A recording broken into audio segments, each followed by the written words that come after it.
Kompas Petang berlanjut, saya Tifal Solesa.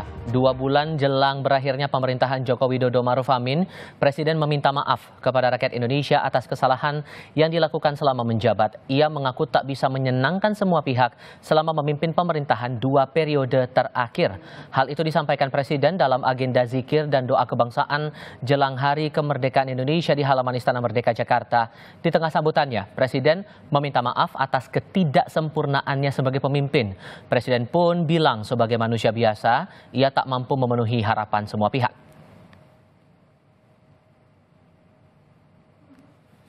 Beserta Ibu Negara Iriana Joko Widodo dengan segenap kesungguhan dan kerendahan hati, izinkanlah saya dan Profesor Kiai Haji Ma'ruf Amin ingin memohon maaf yang sedalam-dalamnya atas segala salah dan kilap selama ini, khususnya selama kami berdua menjalankan amanah sebagai Presiden Republik Indonesia dan sebagai Wakil Presiden Republik Indonesia. Kami sangat menyadari bahwa sebagai manusia kami tidak mungkin dapat menyenangkan semua pihak. Kami juga tidak mungkin dapat memenuhi harapan semua pihak. Saya tidak sempurna, saya manusia biasa, kesempurnaan itu hanya milik Allah Subhanahu wa Ta'ala. Dalam kesempatan yang sama, menanggapi permintaan maaf Presiden Jokowi, Ketua Umum Majelis Ulama Indonesia Anwar Iskandar pun meminta maaf kembali karena kerap membuat repot dan berburuk sangka. Ia menilai tugas dan amanat para pemimpin negara itu tidak mudah.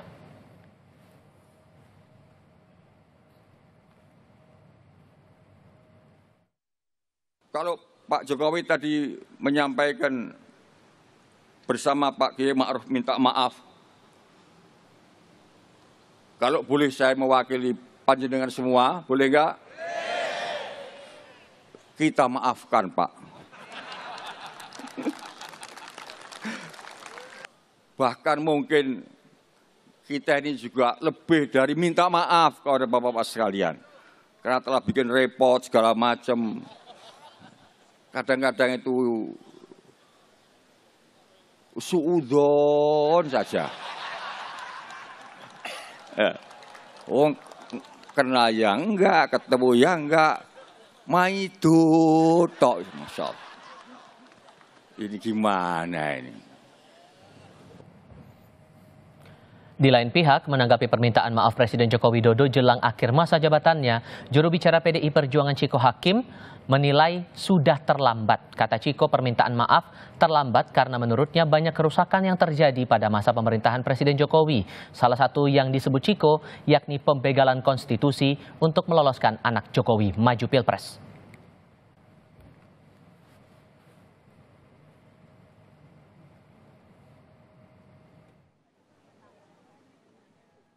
Dari PDI Perjuangan tidak ingin terlalu menghiraukan atau tidak ingin terlalu menganggap serius hal ini karena memang semuanya sudah cukup terlambat. Kita tahu dalam beberapa tahun terakhir ada penyalahgunaan dalam kekuasaan sehingga terjadi pembegalan dalam konstitusi kita untuk meloloskan putra sulungnya, dan kemudian baru-baru ini juga di Mahkamah Agung dilakukan lagi untuk meloloskan putra bungsu yang bersangkutan. Di pihak berbeda, Partai Amanat Nasional menghargai permintaan maaf Presiden Jokowi dalam acara zikir dan doa kebangsaan pada Kamis malam. PAN menilai sikap Jokowi yang mengakui adanya kekurangan selama 10 tahun menjabat sebagai presiden sebagai wujud seorang negarawan.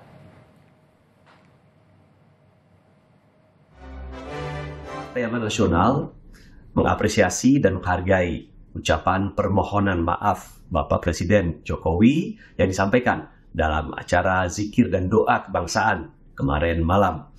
Beliau mengakui bahwa sebagai seorang kepala negara tetapi juga sebagai seorang manusia biasa tentu bisa berbuat kesalahan.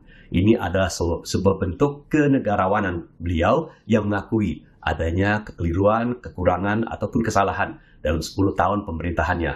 Tentu kami sebagai warga negara, sebagai partai politik, sebagai anggota masyarakat Indonesia menghargai apa yang disampaikan oleh Bapak Presiden. Dan kami ucapkan juga dalam kesempatan ini terima kasih atas pengabdian beliau selama 10 tahun menjadi kepala negara di Republik Indonesia. Berbeda dengan PAN, Partai Kebangkitan Bangsa menilai ada tempat untuk Presiden menyampaikan pertanggungjawaban selama menjabat. Meski yakin masyarakat akan memaafkan, PKB menilai Jokowi yang menerima mandat dari rakyat tetap harus mempertanggungjawabkan janji-janji politiknya. Salah satunya, janji pertumbuhan ekonomi hingga 7%.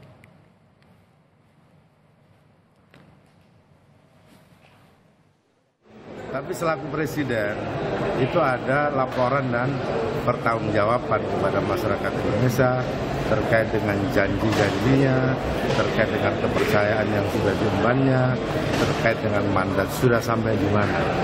Termasuk janji menegakkan demokrasi juga masih tanda kutip ada yang masih belum merasakan kepuasan itu. Termasuk juga janji untuk pindah ibu kota juga sampai hari ini juga belum. Pertumbuhan ekonomi dan pengangguran masih cukup lebar, banyak juga yang kena PHK. Nah, itu janji pertumbuhan 7% tidak tercapai. Lalu apa pesan di balik permintaan maaf Presiden Jokowi dalam acara doa dan zikir MUI Kamis malam kemarin? Kami akan bahas ini bersama dengan Direktur Lingkar Madani Ray Rangkuti. Bung Ray, selamat sore, apa kabar? Baik sejauh ini. Baik, terima kasih sebelumnya sudah bergabung. Kami juga akan menghadirkan satu narasumber lagi dari Projo. Sambil kami menunggu kehadirannya, kita ngobrol dulu ya Bang Ray. Menurut Anda, momentum kemarin Presiden Jokowi meminta maaf di acara zikir dan doa kebangsaan itu momentumnya tepat atau tidak? Ya, kalau permintaan maaf pribadi sih ya boleh-boleh aja dimanapun kan. Tapi kalau permintaan maaf sebagai pemimpin negara ya mekanismenya beda. Itu nanti melalui sidang umum MPR kan. Setidaknya tanggal 16 Agustus atau mungkin tanggal 18 Agustus 2024 gitu. Itu satu. Nah yang kedua kalau beda yang lain itu kalau permintaan personal, maaf personal itu tanpa harus menyebutkan kira-kira apa sih yang membuat faktor apa namanya ya yang dianggap sebagai kekeliruan itu ya kealpaan itu gitu itu nggak perlu disebutkan. Tetapi kalau dalam konteks kebangsaan ya harus disebutkan. Sebab kalau nggak disebutkan bagaimana kita melakukan koreksinya, bagaimana kita memperbaikinya, bagaimana kita mengatakan bahwa yang seperti ini di masa yang akan datang nggak boleh terjadi gitu. Tapi kalau kemudian saya kutip pernyataan dari PAN tadi, Mas Edi sempat bilang bahwa itu sebagai sikap negarawan karena merefleksikan 10 tahun masa jabatannya sebagai presiden. Kalau begitu Anda menangkap kesannya minta maaf kemarin itu apa? Kalau negarawan itu yang saya sebutkan tadi kan, tolong disebutkan kira-kira apa sih yang keliru yang dilakukan oleh Pak Jokowi selama 10 tahun terakhir gitu. Supaya kita perbaiki. Gitu. Nah kan beliau nggak menyebutkan apa aja. Makanya saya juga terkejut, loh kok Pak Jokowi minta maaf? Minta maaf dari apa? Kan kalau selama ini para pendukungnya selalu menganggap dia selalu benar kan. Selalu di jalan yang benar lah, itu nggak ada salahnya gitu. Lah kok tiba-tiba beliau minta maaf? Nah, cuma kalau permintaan maaf personal itu tadi, kita nggak perlu tahu kira-kira apa sih menurut Pak Jokowi yang dianggap sebagai kekeliruannya gitu. Tapi kalau konteksnya kebangsaan, konteksnya negara, konteksnya pemerintah, ya harus diberitahu. Saya gagal di sini, saya nggak memenuhi ini, dan seterusnya itu. Sehingga dengan begitu, semua pengakuan-pengakuan yang dianggap kegagalan pemerintahan yang sekarang, itu dijadikan sebagai bahan evaluasi dan landasan untuk melakukan perbaikan gitu. Nah oleh karena itu sebetulnya permintaan maaf Pak Jokowi itu masih kurang tuh. Masih ada hutangnya. Hutangnya itu apa? Ya sebutkan. Kira-kira apa saja. Nanti kalau saya sebutkan kan Pak Jokowi nggak merasa itu kesalahan kan. Pak Jokowi nanti merasa itu bukan kealpaan kan.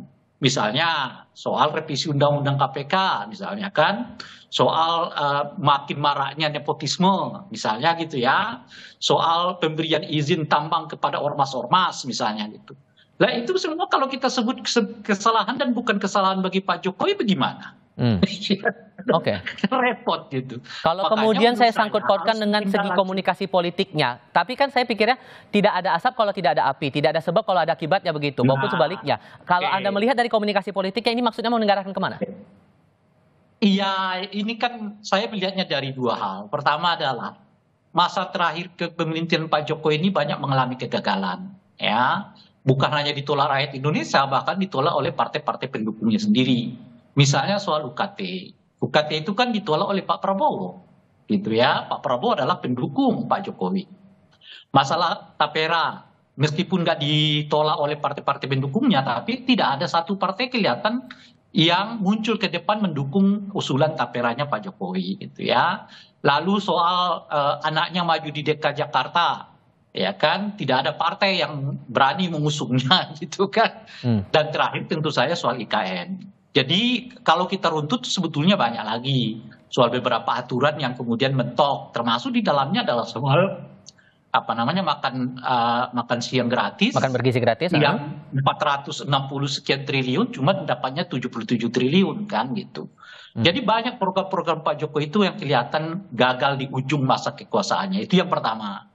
Dan dia melihat sendiri bahwa partai-partai pendukung dia hari ini ternyata nggak sesolid dan nggak sekuat yang ia bayangkan, bahwa apa yang ia katakan dengan sendirinya akan mewujud di dalam persetujuan partai-partai pendukung. Gitu Walaupun ya. kemudian kita tahan dulu di situ, Bang, Yang karena ketiga, pertanyaan menariknya yang ketiga begini, nih. karena ada pernyataan juga dari Sorry, Presiden. masih ada yang ketiga nih. Oke, Nah, silakan yang singkat. ketiga adalah beliau saat ini memang nggak punya pegangan karena tidak punya partai. Oke. Jadi menjelang lengser ini, presiden yang tidak punya partai, ya mau tidak mau harus menopang dirinya kepada permaafan keseluruhan rakyat Indonesia.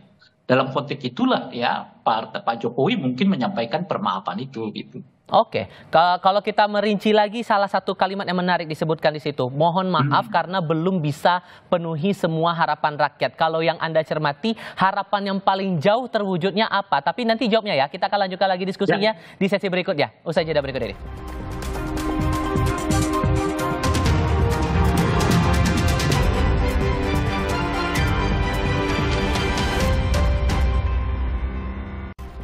Kami sampaikan kembali informasi menjadi dasar diskusi kami kali ini, Saudara. 2 bulan jelang usahanya pemerintahan Joko Widodo Ma'ruf Amin, Presiden meminta maaf kepada rakyat Indonesia atas kesalahan yang dilakukan selama menjabat. Ia mengaku tak bisa menyenangkan semua pihak selama memimpin pemerintahan 2 periode terakhir. Dengan segenap kesungguhan dan kerendahan hati, izinkanlah saya dan Profesor Kiai Haji Ma'ruf Amin ingin memohon maaf yang sedalam-dalamnya atas segala salah dan kilap selama ini, khususnya selama kami berdua menjalankan amanah sebagai Presiden Republik Indonesia dan sebagai Wakil Presiden Republik Indonesia. Kami sangat menyadari bahwa sebagai manusia kami tidak mungkin dapat menyenangkan semua pihak. Kami juga tidak mungkin dapat memenuhi harapan semua pihak. Saya tidak sempurna, saya manusia biasa. Kesempurnaan itu hanya milik Allah Subhanahu wa Ta'ala. Bung Ray Rangkuti masih bersama kami dan sudah bergabung juga saat ini Bung Panel Barus selaku Bendahara Umum Projo. Bung Panel, selamat sore. Selamat sore, Assalamualaikum warahmatullahi wabarakatuh. Waalaikumsalam warahmatullahi wabarakatuh. Terima kasih sebelumnya sudah bergabung. Bung Panel, tadi dinilai Bung Ray juga permintaan maafnya tidak dirinci oleh Presiden Jokowi. Emang kesalahan atau kekurangannya apa? Ditambah lagi PKB tadi setelah sholat Jumat saya bertemu di DPR, Bang Jazilul Fawait bilang ada tempatnya untuk menyampaikan pertanggungjawaban sebagai seorang presiden. Jadi menurut Anda ini permintaan maaf ini momentumnya tepat tidak kemarin itu saat zikir dan doa bersama itu? Ya, saya pikir dalam suasana berdoa, berzikir, dalam memperingati bulan Agustus, bulan kemerdekaan, saya pikir momentum itu tidak salah ya, tidak salah di depan banyak ulama segala macam. Dan saya pikir ini hal yang biasa ya, orang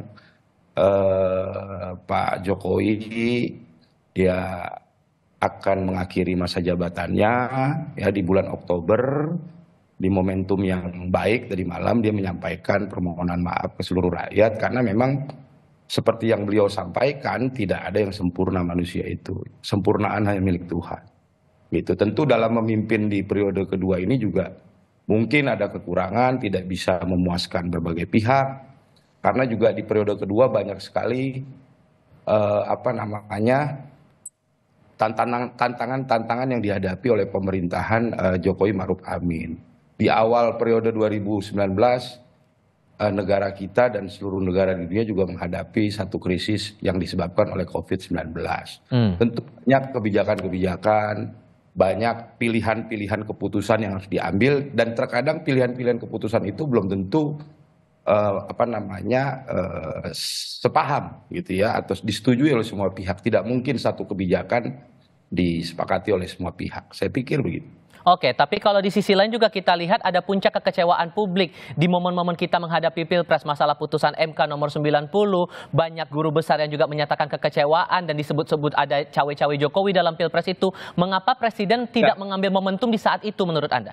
Ya, itu kan bilang banyak kekecewaan di masa Pilpres itu kan framing kalian, framing teman-teman saja gitu loh. Bukan framing Pak, karena guru besar pun juga sudah bersuara di situ Bang. Gimana tuh ngeresponnya? Faktanya di pemilu itu sudah selesai, ya. Rakyat telah memberikan amanatnya kepada pemerintahan terpilih Prabowo Gibran, dan itu fakta yang tidak bisa dihindari gitu loh. Itu fakta gitu loh. Jadi kalau dibilang kekecewaan rakyat di situ, faktanya rakyat ikut kok. Rakyat tidak kecewa, rakyat memilih gitu loh. Malah rakyat memberikan amanat terhadap pemerintahan terpilih Prabowo Gibran gitu loh. Kalau sebagian orang bilang itu peristiwa pemilu kemarin tidak fair, tidak ini, tidak itu, saya pikir itu dari perspektif tidak setuju saja, gitu loh. Tapi faktanya mayoritas 58% rakyat setuju kok. Kalau nggak setuju kan tinggal nggak dipilih kemarin, gitu loh. Baik, oke, Bung Rey merespon dari jawabannya Bang Panel tadi, gimana ngeresponnya? Ditambah lagi dengan pertanyaan saya sebelumnya, hal apa yang harapannya kayaknya jauh dari harapan untuk bisa dieksekusi oleh pemerintahan Jokowi sekarang? Nah itu yang saya sebutkan tadi, kalau permintaan maaf personal sih nggak usah sebutin apa aja yang perlu dikoreksi gitu. Tapi kalau permintaan maaf dalam konteks kenegaraan itu harus disebutkan oleh Presiden Jokowi, bukan oleh kita. Sebab kalau kita nanti dibantah lagi sama Bung Barus kan, dia bilang kan itu kan kau sendiri tuh yang mengatakan begitu, yang lain kagak. Kita menyebut ini pemilu terburuk sepanjang era reformasi, Barus nggak setuju. Kita menyebut revisi undang-undang KPK itu membuat KPK seperti yang sekarang, dia nggak akan setuju. Kita menyebut dinasti politik yang dilakukan oleh Pak Jokowi itu berbahaya bagi demokrasi, pasti Barus juga nggak setuju. Nah, jadi hanya Pak Jokowi ini sekarang, dan tentu saja mungkin panel Barus yang tahu mana sih sisi kelemahan yang dianggap kelemahan oleh Pak Jokowi sehingga beliau merasa meminta maaf kepada rakyat Indonesia. Tolong sebutkan, kalau enggak ya ini permintaan basa-basi. Ya, permintaan maaf basa-basi. Kalau nggak mau menyebutkan apa saja yang menjadi sesuatu yang menurut Pak Jokowi nggak bisa dilaksanakan, nggak bisa ditunaikan, nggak bisa memuaskan semua pihak, semua kelompok macam-macam dan sebagainya itu. Mana supaya ada perbaikan, supaya kita tahu ini perbaikannya begini. Apalagi kan presiden yang sekarang, presiden yang terpilih adalah presiden yang melanjutkan. Loh, bagaimana yang melanjutkan sesuatu kalau ia sendiri nggak tahu di mana kelemahan-kelemahan dari presiden yang sebelumnya? Tahan dulu Bung Rey. Boleh responnya Bang Panel? Iya, masalah Bung Rey mengatakan saya tidak setuju. Bung Rey punya persepsi bahwa ini dinasti, bahwa persepsi ini pemilu terburuk, terserah. Itu kan Bung Rey punya ukuran-ukuran sendiri. Cuman faktanya pemilu kemarin keikutsertaan rakyat dalam gegap gempita pemilu itu cukup tinggi. Ada 151 juta pemilih. Berapa 70 sampai sekian persen orang ikut terlibat dalam pemilu. Jadi kalau dari sisi partisipasi luar biasa. Gitu. Baik. Kalau dibilang Bung Rey ini dinasti, ya itu persepsinya Bung Rey. Tapi ternyata rakyat mayoritas nggak setuju juga sama persepsinya Bung Rey. Saya tidak melarang ketidaksetujuan itu, tapi itu fakta gitu loh. Bung Rey ini kan cuma cuap-cuap aja gitu. Nah faktanya rakyat tidak setuju dengan narasi yang dibangun oleh Ray Rangkuti gitu loh. Ya. Oke, respon terakhir Bung Rey, singkat saja. Mayoritas rakyat. Ya itu yang saya sebutkan tadi. Kalau kita sebutkan nanti ini loh yang jadi kealpaan Pak Jokowi, kesalahan Pak Jokowi, pasti dibantah oleh Bung Barus. Dan mungkin juga dibantah oleh Pak Jokowi. Oleh karena itu, silakan Pak Jokowi mengungkapkannya kepada masyarakat. Apa saja yang dianggap selama ini tindakan yang menurut beliau menjadi kealpaan, menjadi kelalaian yang mengakibatkan mungkin melukai sebagian perasaan masyarakat Indonesia. Sebab kalau kita tunjukkan, panel Barus bantah. Ini loh, dia bantah. Ini loh, dia bantah. Ini loh. Kalau semuanya dibantah, lalu buat apa Presiden minta maaf? Kan artinya Presiden benar semuanya. Gitu. Makanya saya mengatakan ini permintaan basa-basi kalau Presiden Jokowi tidak bisa mengungkapkan mana saja sektor yang perlu dibenahi yang oleh Pak Jokowi tidak dilakukan atau alpa dilakukan atau tidak sesuai dengan harapan itu tadi. Gitu. Oke, terakhir Bung Panel. Ya tadi udah saya sampaikan juga. Ini kan momentum di akhir masa jabatan, ya. Bulan Agustus, bulan kemerdekaan. Tadi malam momentumnya zikir di hadapan para alim ulama. Saya pikir itu momentum yang bagus untuk beliau mungkin menyampaikan permintaan maaf sebagai pemimpin Indonesia yang akan akhiri tugasnya. Dan dia juga manusia biasa. Tadi saya bilang, di periode kedua ini banyak tantangan-tantangan. Dan dalam menghadapi tantangan-tantangan itu, contohnya di COVID lah. Banyak kebijakan-kebijakan yang belum tentu semua orang setuju. Belum tentu semua orang. Masih ada perbedaan pandangan di sini. Kita hargai pendapat Anda berdua. Mas Panel Barus, terima kasih. Bang Ray Rangkuti juga terima kasih sudah hadir dalam diskusi kami. Selamat sore semuanya. Sampai ketemu lagi.